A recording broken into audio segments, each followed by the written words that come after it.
Bonjour à tous. Je crois que tout le monde m'entend. Juste une petite précision avant de commencer cette session. Vous aviez sur vos petits programmes annoncé une session animée par Michel Rousseau. Alors vous vous doutez qu'on n'est pas Michel Rousseau. Michel ne pouvait pas venir, il avait poney. Donc du coup, c'est nous qui allons le remplacer aujourd'hui pour cette session, qui est tout de même une session Fluent Design, designée pour le futur. On va commencer par se présenter rapidement. On va co-animer cette session avec Victor qui est à mes côtés. Et puis, juste pour vous introduire rapidement qui nous sommes, donc on travaille pour la société Synergies, qui est une société basée à Saint-Malo, qui est spécialisée dans le développement d'applications dans l'écosystème Microsoft. Et on est spécialisé sur ce qu'on va appeler les NUI, donc les nouvelles interfaces. Donc on va vous parler aujourd'hui de HoloLens, de réalité virtuelle, ce genre de choses. Donc, moi c'est Victor, je suis designer UX et UI, donc d'interface. Et voilà, je travaille chez Synergies depuis maintenant 1 an. Et je suis aussi fondateur du collectif BBB, qui est un collectif qui s'occupe de faire des installations on va dire artistiques dans différents festivals. Et on a été rejoint du coup il n'y a pas très longtemps par Benjamin. Ouais, eh bien merci Victor de m'introduire de cette façon. Bien à toi. Donc moi c'est Benjamin, je suis également UX designer. Effectivement, je travaille depuis vraiment très peu de temps pour Synergies. Et donc vous pouvez nous suivre sur nos petits Twitter qui s'affichent à l'écran. Vous pouvez nous envoyer des mails directement si vous avez des choses très spécifiques à nous demander. Et puis n'hésitez pas à tweeter sur cette session sur le DevFest Nantes. Alors, qu'est-ce que Fluent Design? C'est par là qu'on va commencer pour gentiment vous expliquer c'est quoi ce nouveau système de design Microsoft. On va vous faire un petit historique du design de façon générale sur les UI et puis sur le design écosystème Microsoft. Et puis, on vous a fait une petite démo. Alors, je ne vous cache pas que c'est une démo qu'on a déjà montrée lors des MS Experience, donc anciennement Tech Days, cette année. Démo qui a été développée par mon ami Michael Ferry, donc un petit coucou à Michael s'il nous regarde. Cette application elle va servir de support évidemment tout au long de la session pour vous expliquer c'est quoi Fluent Design, quels sont les différents effets qu'on va y rencontrer, ce genre de choses. Et puis enfin on va terminer en vous expliquant comment va évoluer le Fluent Design System demain. Alors tout d'abord, c'est quoi le Fluent Design? Donc on va faire une petite histoire du design d'interface. Alors, on a pu voir que depuis 2007, on a eu 3 grandes étapes en fait, dans le design d'interface. On a commencé par le skeuomorphisme, c'est un mot un peu barbare, on va expliquer après. Après, on a eu le flat design avec Windows Phone en 2011. Et après, on a eu en 2014 le design hybride. Donc, pas à ton âme, Windows Phone.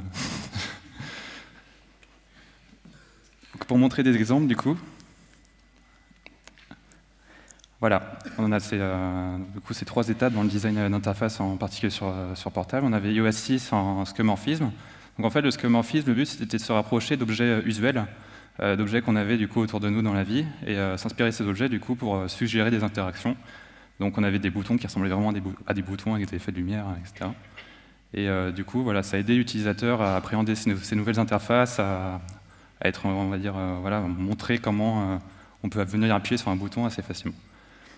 Après, avec le flat design, on s'est dit, en fait, on n'a pas besoin de tout ça, on enlève tous ces effets, on simplifie à fond, et puis on va faire une interface très fonctionnelle pour l'utilisateur, donc du coup vraiment axée sur une rapidité, voilà, du fonctionnel dans l'application. Donc on a enlevé tous ces effets, on est sur quelque chose de très moderne, mais qui manquait un peu de poésie. Et du coup, après, dans les interfaces hybrides, avec Android et voilà, le mouvement matériel, on a eu un retour du coup un peu au skeuomorphisme, et du coup à ces interfaces avec des effets de matériaux, voilà, qu'on a retrouvés. Donc voilà. Ces choses-là, on a retrouvé ça chez Windows avec différents effets. Voilà, donc on a Windows Vista avec Aero. Donc là, on a des effets de transparence, des effets de dégradé, des effets d'ombre, il y en avait un peu partout. Et après, on est passé sur du design flat avec Windows 8. Et après, avec Windows 10, on est passé sur du Fluent Design. Donc on a vu qu'en fait, chez Microsoft, il y a eu différentes itérations.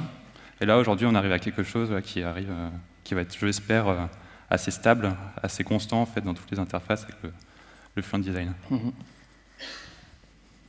Donc si on devait comparer un peu les différentes étapes qu'il y a eu chez Microsoft, Avec le flat design, on était sur quelque chose de très fonctionnel. Là, on a une référence avec OTI Share. Voilà, quelque chose de très minimaliste, avec des formes très simples, très fonctionnelles. Autolécher, pour précision, c'est le nom d'un mec. Hein. Oui. Parce que Minority Report, c'est le nom d'un film. Donc, juste pour... Et voilà, donc en fait, OTI Share, c'était quelqu'un qui faisait partie du mouvement moderniste, en fait, un mouvement suisse, quelque chose de très rigide, très fonctionnel. Et du coup, Windows, avec le flat design, s'était inspiré de ça justement pour faire des interfaces voilà, très simples. Et aujourd'hui, avec le fluent design, en fait, si on devrait citer des références, des choses qui ressemblent à ces interfaces, ce serait plus dans l'univers de la science-fiction, en fait, avec vraiment beaucoup d'animations, des effets de lumière, comme on va voir tout à l'heure, des effets de profondeur, des interfaces holographiques. Ne spoil pas tout, mon ami. Mais ouais, voilà. c'est là où notre métier de designer, à Victor et à moi, dans une boîte qui fait du HoloLens, c'est super intéressant parce qu'effectivement, on a un peu la sensation de faire des choses qui sont innovantes, parce que c'est le cas. HoloLens, par exemple, c'est une techno qui est vraiment innovante. Et du coup, ouais, effectivement, nos inspirations, pour l'instant, elles existent que dans des choses de science-fiction, et très peu, finalement, de gens ont bossé sur des interfaces holographiques, en tout cas, des choses qui sont fonctionnelles et productives. Donc voilà pour le côté un peu intro. On va vous montrer une vidéo qui a été montrée lors de la build de Microsoft, la dernière build, où a été présentée donc la Fall Creator Update, la nouvelle mise à jour qui est passée il y a 3 jours, le 17 je crois. Et puis, lors de cette build, donc le Fluent Design System a été présenté. Donc, on va vous montrer cette petite vidéo tout de suite.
Voilà, donc bon, nous on n'est pas payé par Microsoft, hein, donc vous vous doutez que dans cette vidéo vous avez vu un certain nombre de choses, un certain nombre d'effets, d'animations, d'interfaces nouvelles, mais évidemment il y a pas mal de fake dans ce que vous avez vu par rapport à ce qui est mis en place en tout cas aujourd'hui, même si le but de cette vidéo c'est un truc un peu marketing pour aussi mettre en place les grands principes du Fluent Design, donc on va y venir tout à l'heure. Mais avant ça, ça peut être intéressant de parler un peu de la stratégie aujourd'hui de Microsoft depuis un certain temps déjà, c'est-à-dire que Microsoft essaye aujourd'hui d'étendre un peu son terrain de jeu pour vous les devs et puis du coup pour... D'ailleurs, il y a des designers dans la salle, je ne dois pas y en avoir beaucoup. Hein. Vous pouvez lever le bras les designers rapidement? Il y en a 3 quoi, sur je ne sais pas combien on est. Ah oui non, ouais. D'accord, ok. Bon, vous vous sentez peut-être un peu seul. Donc je pense que vous êtes tous quasiment développeurs. Et donc les équipes de dev aujourd'hui, elles sont amenées à développer sur un grand nombre d'écrans. Déjà, c'est le premier truc. Donc on va trouver les choses assez classiques, on va dire. On va avoir des écrans à peu près du 4 pouces vers le... allez, on va dire 50 pouces pour ceux qui ont des gros écrans de téloche chez eux.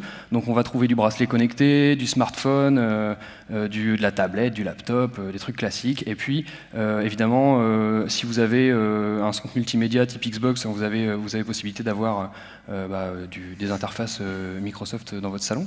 Mais à ça viennent s'ajouter 2 autres types d'écrans, beaucoup plus grands, qui sont les Surface Hub, qui sont des écrans type collaboratif, tactile, sur lesquels vous allez, alors c'est plutôt orienté professionnel, vous allez trouver ça au bureau, dans votre salle de réunion, pour faire des échanges, du conf call, des trucs comme ça. Et donc là on est sur des écrans beaucoup plus grands, on va être sur du, si je dis pas de bêtises, 55 pouces pour la première version et puis 84 pouces pour la plus grande. Donc on est sur des trucs très très grands, donc déjà en termes de responsive design, on a un petit challenge à relever. Donc là, c'est plutôt pour la partie, ce qu'on appelle UWP, pour Universal Windows Platform chez Microsoft, où on va avoir du design responsive à mettre en place. On va faire en sorte que nos éléments se réorganisent dans les pages. Et donc évidemment, comme on passe d'un écran tout petit 4 pouces à un 84 pouces, il y a un peu de boulot à ce niveau-là. Donc là, c'est pour la partie form factor et différentes résolutions. Mais ça va un petit peu plus loin que ça, puisque aujourd'hui, Microsoft nous propose aussi de naviguer dans des interfaces via des périphériques type HoloLens ou les casques qui sont sortis récemment de réalité mixte ou réalité virtuelle. Donc on a des éditeurs tiers comme Acer, Lenovo, Samsung récemment. Je crois qu'il y a 7 casques en tout. Là, on est sur des écrans, on ne va pas dire que c'est des devices qui n'ont pas d'écran, puisqu'on a effectivement un écran qui est directement projeté sur nos yeux, mais on est sur des interfaces holographique, donc on va être sur un type d'interaction complètement différent. Et surtout sur des types d'input aussi complètement différents. Enfin, dernière chose dont on va finalement assez peu parler, c'est les capteurs. Donc là, ça peut être capteur sportif, capteur de domotique, des choses comme le dial qui vous permettent d'interagir à la voix avec Cortana. On va mettre ça plutôt de côté pour aujourd'hui. On va parler de design plutôt graphique, visuel. Mais donc, comme je le disais, on a plus que le challenge de bosser sur plein de ratios d'écrans différents et tailles d'écran. On a ce côté input qu'il faut prendre en charge. Il faut que notre interface soit capable de s'adapter à l'usage que l'utilisateur va en faire, tout simplement. Donc ça peut être du tactile, pour le truc assez basique, tactile, clavier-souris, donc ça on connaît tous. Il y a la manette, évidemment, pour la console.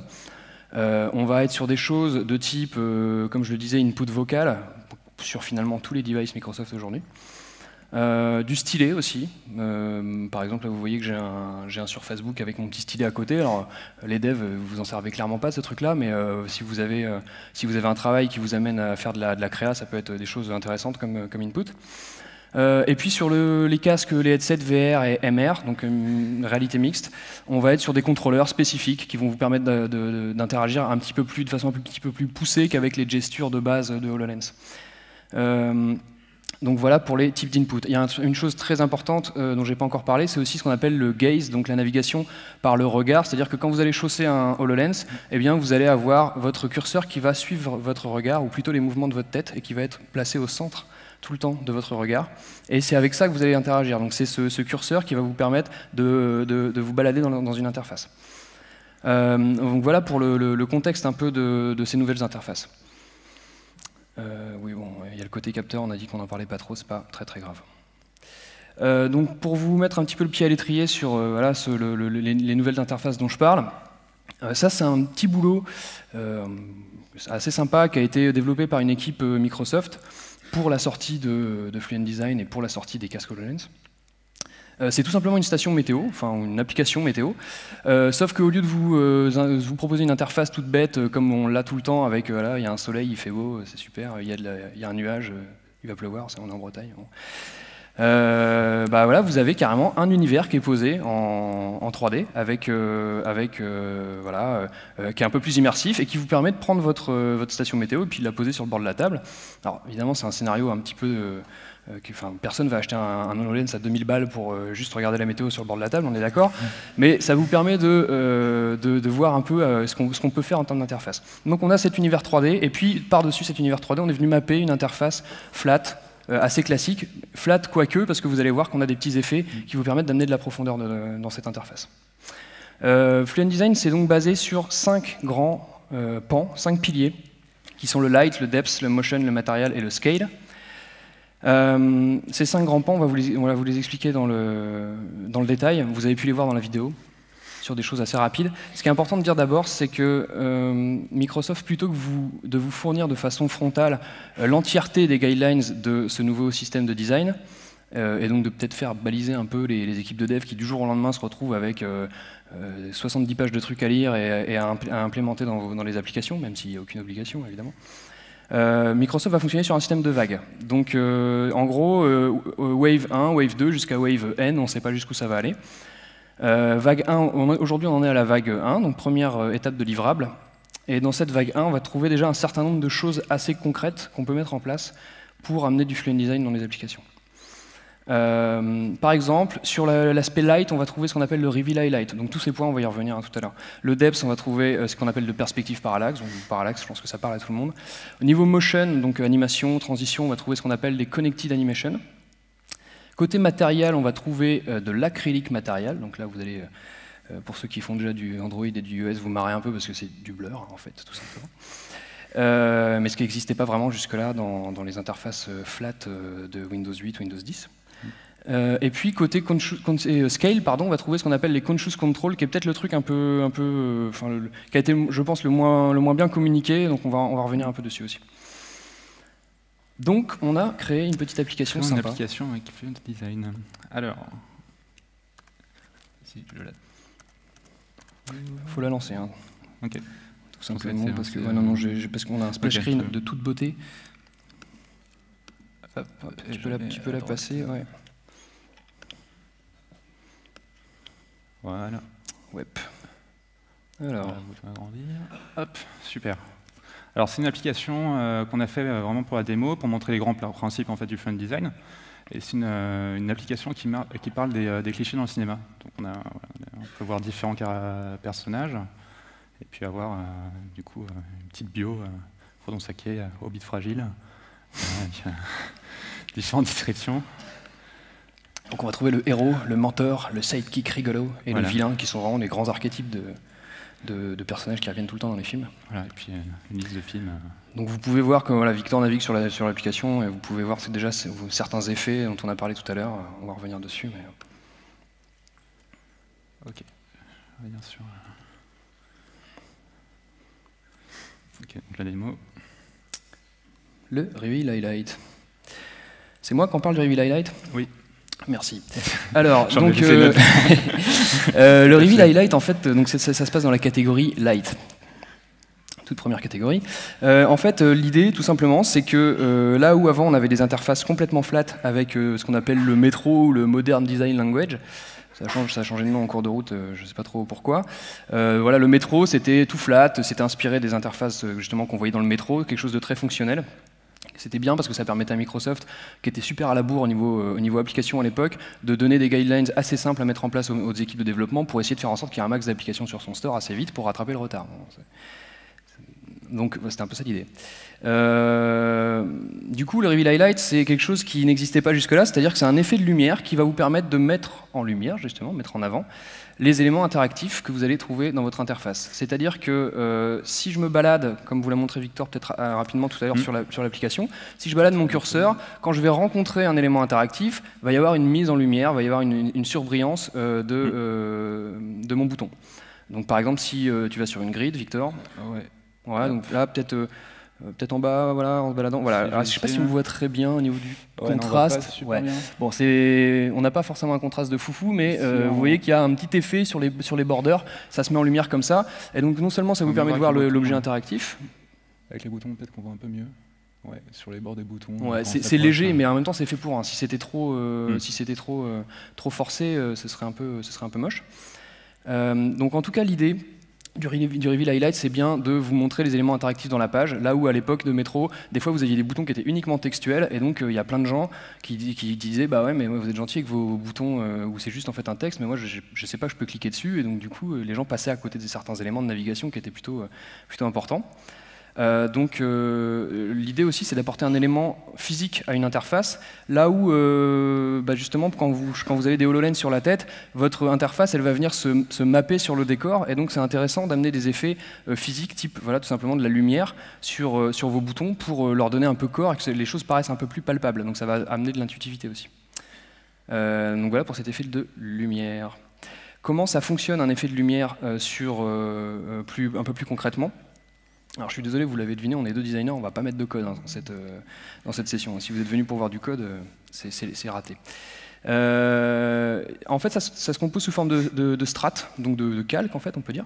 Vous allez avoir une première couche qui va être composée en fait d'un background, donc ça peut être le background de votre application ou le background de votre bureau, par exemple, Windows. Deuxième couche, on va avoir ce qu'on appelle un backplate, donc comme son nom l'indique, c'est la plaque du fond. Vous allez pouvoir amener de la transparence dessus, une couleur, un effet, enfin voilà. Ensuite, on va avoir le hover highlight. Donc là, c'est l'effet de hover que vous allez avoir sur votre bouton quand vous allez passer votre curseur dessus, ou quand vous allez cliquer. Si vous cliquez longtemps, vous allez voir un effet de lumière qui va se déployer sur votre bouton.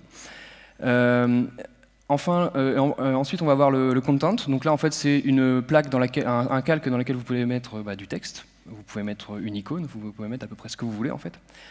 Voilà, un bouton, généralement, c'est une icône ou un texte. On va éviter de faire trop les foufous avec ça. Et enfin, on va avoir le border qui va, lui, se mettre en lumière quand vous allez amener votre curseur. Là où c'est intéressant, c'est que on parlait tout à l'heure de navigation de type d'input par le gaze, donc par le regard. Quand vous avez votre curseur comme ça et que vous avez la seule façon de cliquer, c'est avec un doigt ou avec un contrôleur, c'est intéressant quand vous baladez votre curseur sur une application, vous passez dessus et tout de suite vous allez voir un truc qui se met en lumière et vous dites OK, ça c'est cliquable. C'est peut-être moins intéressant pour les interfaces 2D. Mais l'intérêt, c'est que si vous faites une interface 2D avec de la lumière, bah, elle va fonctionner aussi en HoloLens très très bien. Là, on voit on a parlé d'inspiration venant de la SF, donc je vous ai mis quelques écrans en vrac avec Westworld, Prometheus, en bas à droite vous avez Tony Stark avec Jarvis. Et donc tout ça, c'est des interfaces holographiques, c'est des choses qu'on pourrait faire potentiellement aujourd'hui avec HoloLens. Faut chausser un casque, hein, évidemment, pour l'instant. Et donc l'idée, c'est que vous voyez qu'il y a beaucoup d'utilisation de contours sur ces interfaces. Pourquoi? Parce que, comme je le disais tout à l'heure, votre interface, elle est mappée sur le réel, et donc il ne s'agit pas qu'elle se confonde avec un élément de votre cuisine qui est derrière, il faut que ça se voit. Donc là, par exemple, sur cet écran, vous voyez que Tony Stark, il a des contrôles, avec tout autour, il y a un gros border, et une transparence qui est amenée sur l'interface, mais le contour vous permet de faire popper vraiment des éléments. Donc maintenant, on va parler du perspective parallaxe. Donc le parallaxe, vous connaissez déjà un peu cet effet, il s'est retrouvé assez souvent sur des sites web ou dans les applications. Le but du perspective parallaxe, c'est d'améliorer l'engagement utilisateur. Donc en fait, en mettant du parallaxe, on va pouvoir mettre en exergue en fait, certains éléments de la page. Par exemple, les éléments en premier plan en fait, vont bouger plus vite que les éléments en arrière-plan. Et le fait de produire cet effet aussi, c'est aussi rappeler ce qui se passe dans notre réalité, dans notre contexte. C'est que tous les jours, on a un effet de perspective, et les choses en fait, qu'on a au premier plan, elles défilent plus rapidement devant nous que des choses qui sont très loin. Par exemple, dans un trajet en voiture ou des choses comme ça. Il y a toujours cet effet de perspective. Donc, le fait d'avoir cet effet de perspective dans les applications, ça permet de recontextualiser et puis optimiser du coup l'intuitivité et l'engagement de l'utilisateur. Donc voilà, il y a un petit exemple ici. On voit que les éléments les plus importants sont au premier plan et bougent très vite en fait. Et derrière, on a un décor qui bouge plus lentement, du coup, comme dans la vraie vie, dans un effet de perspective. On vous montre pas comment on l'a fait dans l'application, parce que c'est tout foireux, en fait, donc du coup, on préfère vous mettre un GIF. C'est l'heure de la démo HoloLens. Ouais. Donc axe Z, vous allez voir que, évidemment, jusqu'à maintenant, vous pouviez faire des translations et des choses sur l'axe des X et l'axe des Y. Maintenant, on va pouvoir faire des choses sur l'axe Z. Ça va amener un peu de côté un peu waouh, un peu cool aussi dans les applications. Oui. Attends. Du coup, web switch. Alors, faut pas s'étonner, parce que Victor, il va essayer de faire la démo en bougeant lentement, mais il y a toujours un léger décalage puisque ça passe par du réseau entre ce que vous allez voir à l'écran, on va vous faire une restitution, et ce que Victor, lui, est en train de voir. Donc, si vous le voyez faire ça et que 2 minutes après, vous voyez à l'écran la main qui apparaît, c'est normal. C'est pas dû à nous, c'est pas de notre faute, merci. C'est pas dû en fait à HoloLens, c'est dû vraiment au réseau, quoi. C'est un peu, des fois, ça lag un petit peu. J'essaie de un maximum stable pour éviter de vous donner le mal de mer. Alors, l'effet de... Il y a des gens qui se font coucou, là. Il y a des gens qui se voient dans l'écran, c'est ça? Bah ouais. vous êtes des enfants. Donc, voilà, on a une belle fenêtre en hologramme au milieu de la scène. C'est l'application photo. Hein. L'application photo de base dans HoloLens. Donc là, on voit le menu qui est en fait en profondeur. Je vais peut-être le mettre de l'autre côté, comme ça. Donc, en fait, grâce aux hologrammes, on a un effet de profondeur, on a l'axe Z qui est présent, et en fait, ça va se retrouver aussi dans les animations qu'on va faire next, pour avoir les fenêtres qui vont défiler comme dans un carrousel. Voilà, donc en fait, le fait d'avoir les hologrammes comme ça permet aussi de gérer des perspectives, comme on disait tout à l'heure, un peu comme avec l'effet parallaxe, mettre en avant certaines choses, et puis ramener des animations, en fait. Le fait de ramener des animations comme ça permet d'avoir du contexte, faire le lien entre les choses, entre les différents éléments, et ça permet aussi en fait d'amuser un peu l'utilisateur, ce qu'on n'avait pas par exemple avec les interfaces en flat. Les interfaces en flat, on avait très peu d'animations, c'était très monotone. Là, ici, on a des animations. Et quand on a une action, comme on a une interaction avec l'interface, on voit vraiment qu'il se passe quelque chose. Donc, je ne sais pas si on voit bien sur l'écran l'effet d'axe Z. C'est pas mal, ouais, on voit bien.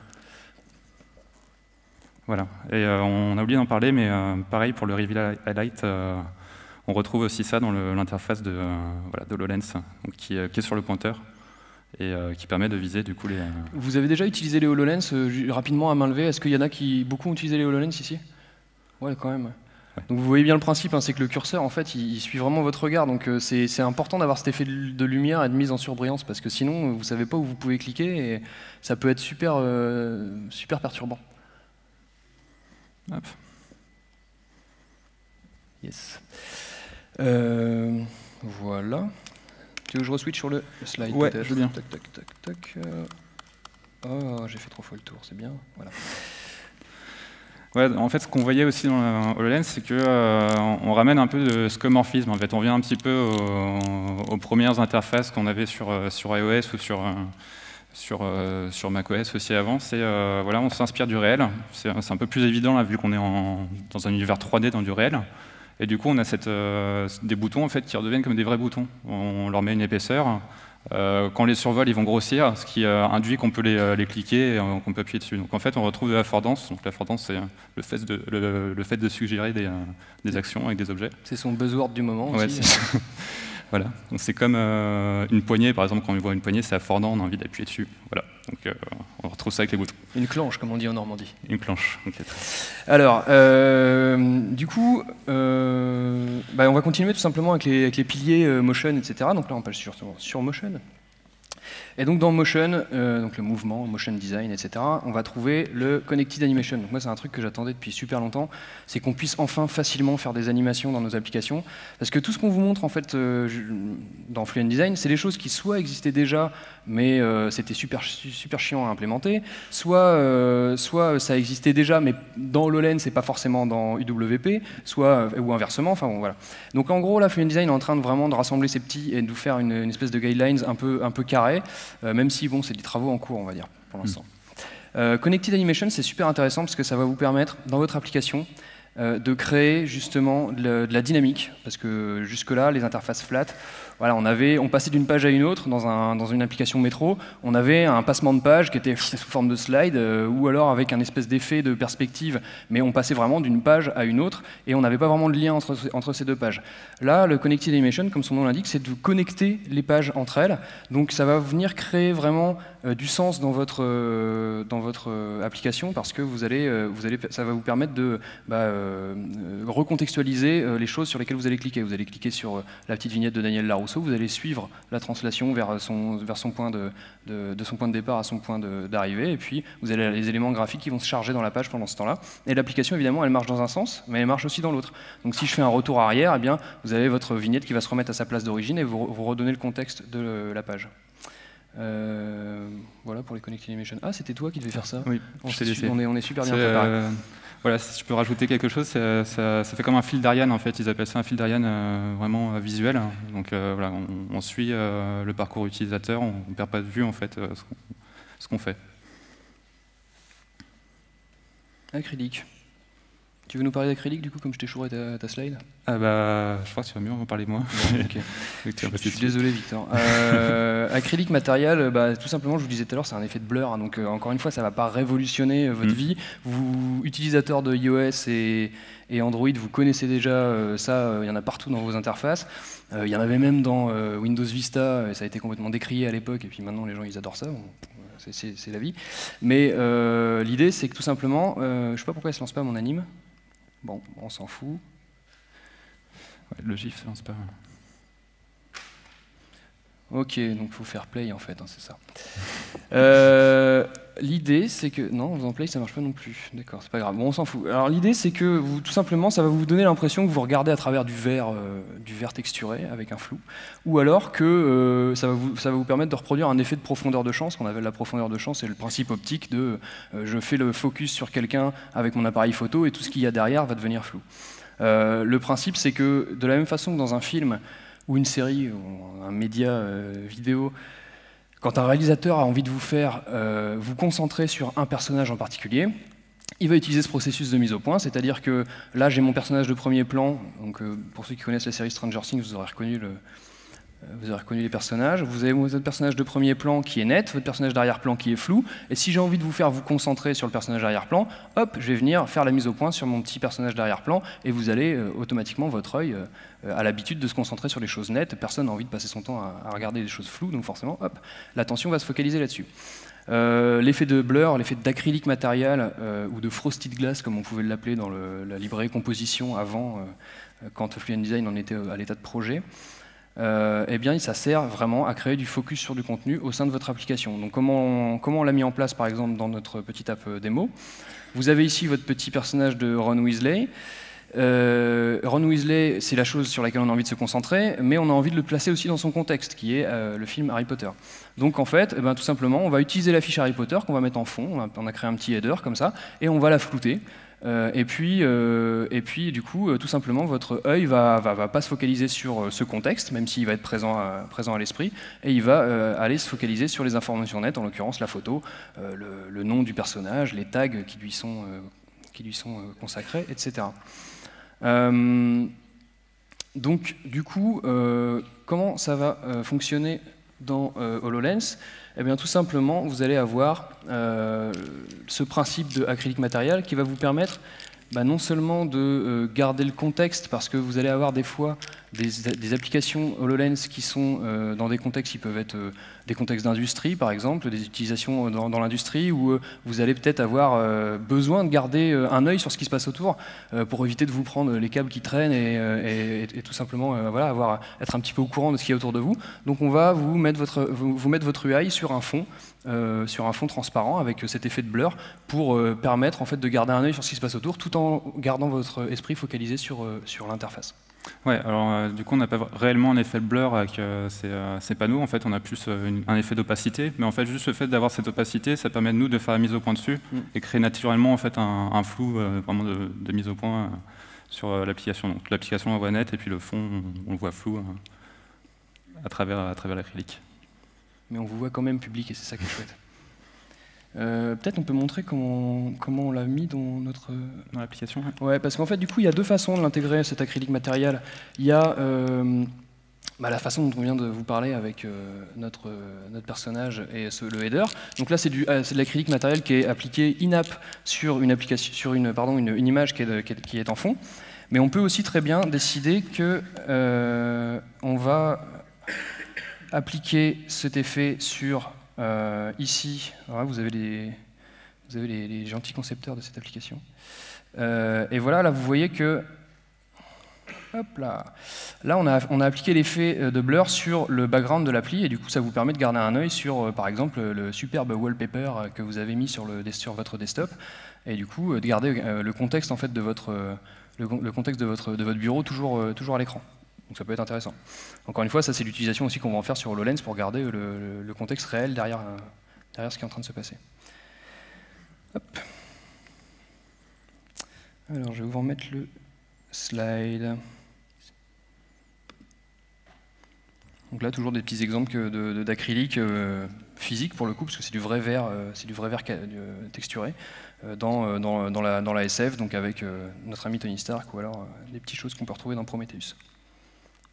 Comment ça se passe l'acrylique matériel? Tout simplement, encore une fois, un système de layers. Je ne m'attarde pas trop sur le truc. L'idée, c'est que vous avez votre background. Donc là, sur mon exemple, c'est le bureau de mon Windows. Votre effet de blur. Ensuite, vous avez un truc qui s'appelle Exclusion Blend. L'idée, en gros, pour ceux qui ont déjà ouvert Photoshop, c'est un espèce de mode produit sur lequel vous allez avoir un effet négatif, mais en couleur. C'est-à-dire que vous prenez une couleur, vous allez exactement à l'opposé du cercle chromatique, et hop, ça vous donne Exclusion Blend. Tint Color, c'est un masque de couleur qui peut vous permettre, comme vous avez pu le voir dans l'application, si vous avez une photo couleur et que vous voulez mettre un blur dessus, mais que vous voulez aussi lui donner de la cohérence et on va dire aplanir un peu, qu'il n'y ait pas des couleurs qui dans tous les sens, eh ben, vous allez mettre un calque de couleur tout simplement. C'est une petite astuce qui vous permet de garder de la cohérence dans le design de votre application. Et enfin, tout au-dessus, on a cet effet de bruit photo qui donne la texture en fait, à notre effet d'acrylique matériel. Alors on va parler des conscious control. Donc c'est quelque chose qui a été mis en place en fait vraiment sur le fluent design.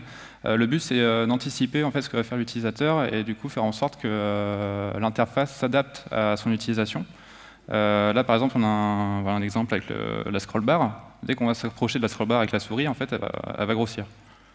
On peut voir dans le GIF. Ça permet aussi du coup de gagner de la place sur les interfaces, libérer un peu de place, faire quelque chose de plus minimaliste, plus élégant.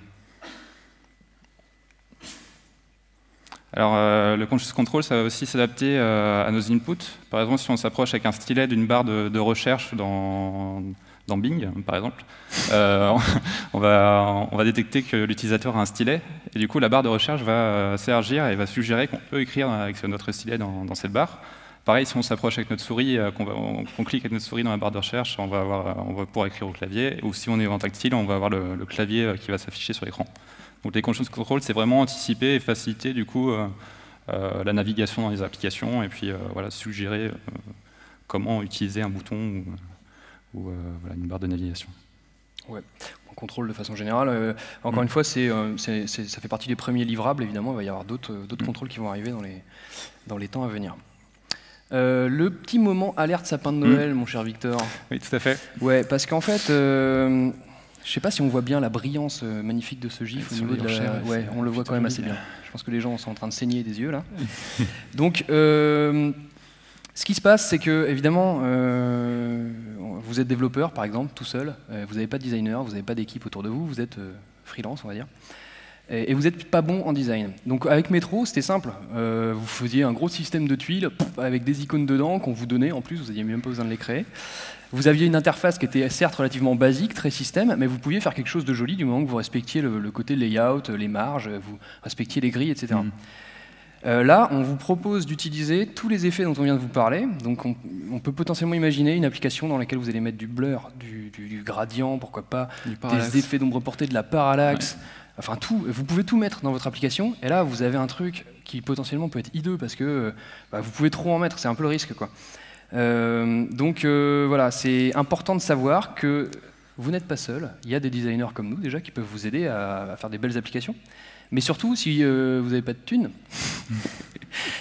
vous pouvez utiliser ce qui s'appelle des guidelines, et donc, comme je le disais tout à l'heure, Microsoft est en train de mettre à jour petit à petit, donc c'est pas encore fini, ces guidelines. Donc premier lien, c'est petit aparté, c'est donc l'application démo que vous pouvez retrouver sur GitHub /Gouniaf, notre cher Michael Ferry, qui est /Gouniaf, je ne sais pas pourquoi c'est quoi ce nom là, mais Fluent Design Developer Doc, c'est les guidelines de Fluent Design System. Donc c'est sur design.windows.com. Vous avez, ce qui peut être intéressant pour vous les devs, c'est que c'est pas que des guidelines visuelles. C'est-à-dire que vous allez retrouver certes des applications, des indications visuelles, c'est-à-dire des do, don't, vous avez le droit de faire ça, vous n'avez pas le droit de faire ça, faites attention à tel truc, etc. Des indications de ce type-là. La façon d'utiliser les contrôles, donc un truc classique qu'on va trouver dans une charte graphique. Mais vous allez aussi trouver du code. Et du coup, des morceaux de code que vous pouvez reprendre quasiment tel quel pour implémenter des effets, assez facilement. Donc ça, c'est intéressant.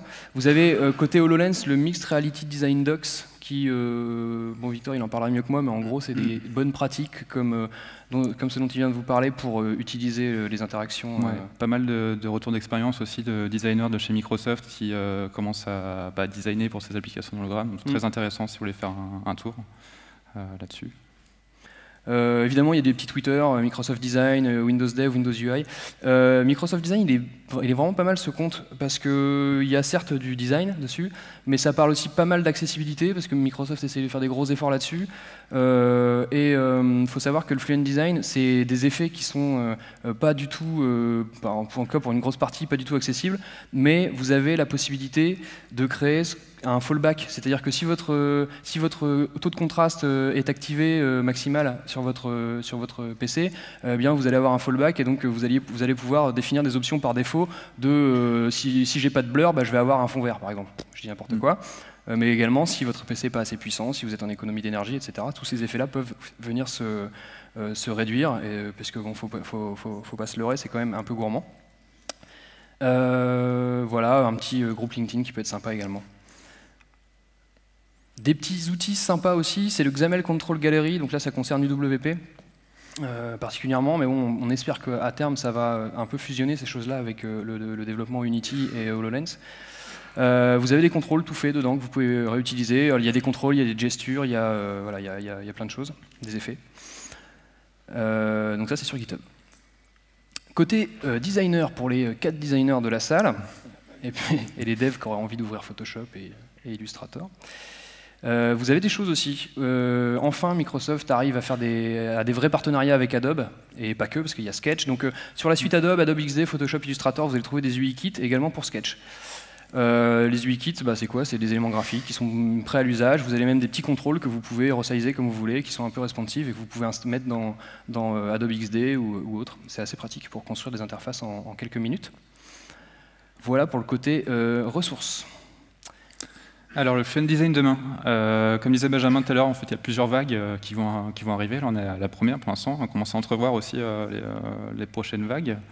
Et les prochaines aussi interactions et voilà, les principes qui vont arriver. Donc dans la vague 2,